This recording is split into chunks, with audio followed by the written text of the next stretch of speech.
What's up, everybody? Welcome to Podcast Now. I'm Alex, and in this video, we have to talk about a bombshell of a news story, and that is Chris Evans is returning as Captain America in at least one MCU movie. Now, I know I said over the last couple of days, Thursday, how can you beat Wednesday? How could you beat Tuesday? How could you beat Monday? It's been a week of just a big announcements, mainly in the gaming world, but huge announcements. And you know what? Thursday said, well, we got something for you. Not gaming related, but we got something massive for you. So it's a massive deal, but I want to, because I know everybody's going to be really excited, everybody's going to be talking about, maybe just like gushing about it. I do want to take maybe a slightly more controversial, approach to it, but one that I do think is fair, okay? But I do also want to gush about this. So before I get too far in, make sure, as always, you guys are subscribed to this channel. Hit the bell icon so you guys know when all these videos go up. And if you guys want to follow me on Twitter, PodcastNow15 is my Twitter handle. Would love to have you guys over there. Link for it is in the description below. And of course, you can just look me up on Twitter if you don't want to do that. So this came out, this just randomly came out by Deadline, and they said that Chris Evans is, again, going to be reprising his role as Captain America in at least one. Now, so the deal is, this would not be a solo Captain America film. It would, and they say it would more likely be what like Robert Downey Jr. did after Iron Man 3, appearing in films like Captain America Civil War and Spider-Man Homecoming. And they say that he will return as Steve Rogers, aka Captain America, in at least one Marvel property with the door open for a second film. So one at least, if not two, and that's pretty much it. There's no comment. They went on to talk about how, basically the rumor mill and what they had heard was that yes, he was done, and like that was all actually true at the time, but then there was like ideas pitched to him, there was talk back and forth, and eventually he decided, okay, I'll do it again. So all right, this is obviously a massive deal. Look, I mean, Captain America is an amazing character. He had about as well as an outro as you can have in Endgame. I think there was some confusion. I mean, really, in the time that he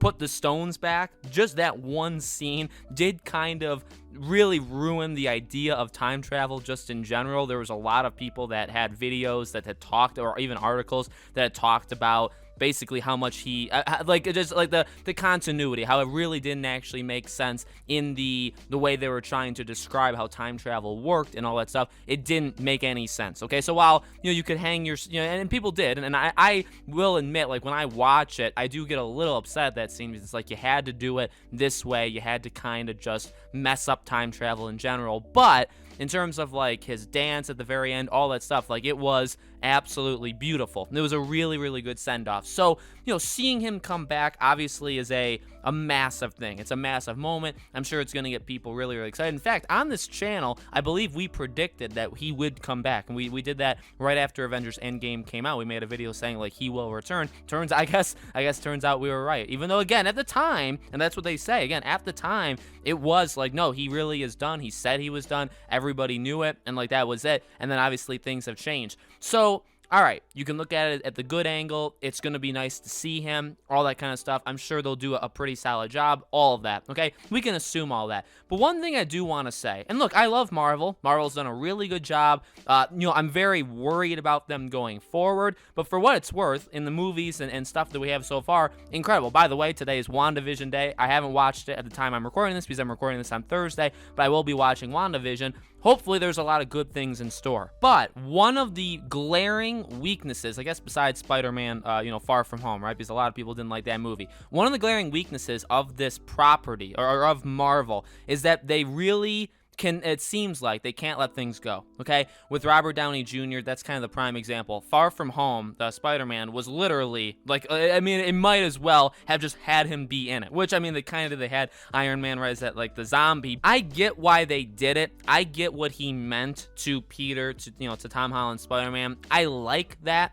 I like how they kind of played that off, but at the same time, and I think you saw it, right? Again, like, if you watch videos, you see things on that movie, one of the biggest things people will say, and they'll make fun of, and they'll really dig into Marvel, is like, you just can't let these characters go. And so I agree to a fair extent, because I do again understand why they did it for Peter, but at the same time, I do completely understand that, like, the ending that, and I would say, before this announcement happened with Captain America, I would say the ending for Iron Man was like, that's it. That was the character arc that you could have only dreamt that they would do something like that with his character. You know what I mean? Like, from start to finish, he went through so many things, and they ended it there, and it's like, my God, excellent. Now leave him alone. Leave him alone. You know what I mean? So that's not what they did, because they constantly referenced and referenced and referenced in that movie, which, again, some people had really big problems with, some people didn't have as many problems with, but there were still issues. Now, Captain America, now this is a bigger deal, though, and because honestly,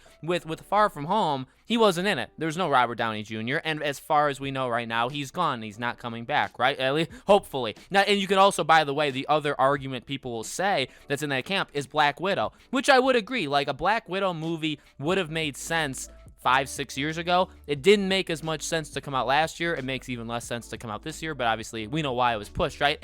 But like, I get it, right? Because it's like, she's gone, and it was a really good like bookend for her character as well, and for her to be in another movie, it's like, wow, you really, like, so again, I understand it, like a female, and then the movie, and they were wanting to do this for a very long time, and they could just finally do it now. Like, I get it, but at the same time, it is another kind of mark on, like, okay, you really just can't let these characters be alone, right? She's gone, perfect kind of thing for her character too. Her ending, just leave her alone. No, she gets her own movie. Iron Man, he gets referenced over and over again, and we don't know how much times he's going to get referenced going forward, right? And I get, again, like, the legacy of him should always live on, but if you're relying as him, like, for a crutch for your movie, that's not good. Now this, Captain America. So again, this is the controversial opinion. While, you know, Chris Evans does a phenomenal job as Steve Rogers, right? And like, in my heart, like, I want to see him again, right? Because it's like, oh my God, it's just so amazing every time you do see him. Like, of course I'd want more. But then you got to take a step back and say, like, do we want more of him? Like, is this actually a good idea? Because now, is this strike 3? Because they had 3 characters that they had formally concluded, and they can't leave them alone. They're bringing him back for 1, maybe 2 movies. Now, a lot of people are speculating that this could be Doctor Strange, right? Doctor Strange 2, that he could be, you know, and obviously, and like, and people are saying, like, you know, Wanda is really going to mess things, starting today, Wanda is going to be messing quite a few things up. And I do agree. And again, like, that's cool, but I don't know, like, I will be okay if he's in it for just the smallest amount of time humanly possible. I don't want him as a supporting character. Obviously, I don't want him as a main, okay, like a lead. I don't want him as a supporting. I want him, like, as a cameo. Truly, if they're gonna do something like that, have him be a cameo and leave him alone. It's just, you know, while, and it's odd, but it honestly does kind of speak to where I kind of like what I'm viewing these movies and shows. I will stand by that I am worried about the future, okay? Things like the Eternals, I am not pumped for whatsoever. There's a lot of stuff that's very dangerous in what they're doing. All the TV shows, yeah, they're great, but then when they actually come out, who knows if they're all actually going to be great, okay? And it's just speculation. We don't actually know. And so you could say, well, Alex, if you're worried about what's to come, why wouldn't you want them leaning into returning characters? It is a catch-22 kind of thing, isn't it? Because, like, I'm not sold on the future, and I want the past to stay the past. You know what I mean? It's actually very difficult. But I would say I have to stand, like, on those morals. Like, yes, I'm worried about the future, but you know what? I will give them credit because, like, they're trying. They know they have to move forward. They have to do new things, and that's what they're doing. Like, She-Hulk, you know, Miss Marvel, all this stuff. Like, they are doing all of this different stuff, whether it's movies, whether it's TV shows, to push it forward. It may not work. It may all be a disaster. The golden age of Marvel could have already ended with Endgame, okay? It very well could have. We don't know, though, and we have to give them the chance, I would say, to show us. And now, if they suck, then they suck, and we tear into it. But, like, you know what I mean? Like, I want that chance. If you continue to, like, have those characters try to support you going forward, you're not really doing yourself any good. I guess you can maybe even argue against me, like, for Star Wars too, right? With, like, the Mandalorian and what they did there. It's like using those returning characters instead of, like, just creating their own ones. I guess you could argue that, right? I'd say a little bit different because Star Wars has always been so interconnected, and it's not like they're trying to completely move on, especially where Mandalorian is set in, right? It can't really move on because it's part of the overall world, whereas Avengers continue, you know, Marvel continues to move forward. So it's interesting. I mean, I'm really excited. I want to see how they're going to use him, but at the same time, I'm very cautious because I don't want it, again, to lean too much into him. I don't want them to use him as a crutch going forward. And also, again, just as a character, they ended him. They ended him in a really, now, yes, he's alive, so I guess that, you know, that could obviously, especially him being an old man, like, he's still around, unlike the other two, right? Iron Man and Black Widow are dead. You know, he's not. So, like, I get it. Like, they could bring him back, but I don't know. I just hope they do it in a way where it doesn't take away, because now you bring him back. Now the ending of Endgame, which was his ending, right? And will always, up until this point, up until yesterday, okay, we thought that that was the last time we'll ever see him. And that like amplifies that moment, right? When he's dancing with Peggy, right? That amplifies it, okay? Same thing with like Iron Man when he snaps and like that's the end, right? If he's in another movie, it's like, okay, well, that's no longer the ending because we've seen him again. Now there kind of needs to be almost a new ending to his character. You know what I mean? And that becomes messy because it's like you nailed it on the first try. Don't bring him back. You know, do a couple things with him, and then you have to end him again, and what if you don't do that right? You know what I mean? So there are, I would say, some concerns here that people, I think, maybe don't immediately jump to because they are so excited, but I do think there's some concerns. So let me know in the comments below, guys, what do you think? Maybe I'm crazy. Maybe you guys are all just universally praising it. That's okay. That's totally okay. Let me know. As always, make sure you guys are subscribed, have the bell icon turned on so you know all these videos go up. Again, if you guys want to follow me on Twitter, podcastnow15 is my Twitter handle. Would love to have you guys over there. Thank you so much for watching. I really do appreciate it. I hope to see you all on the next video.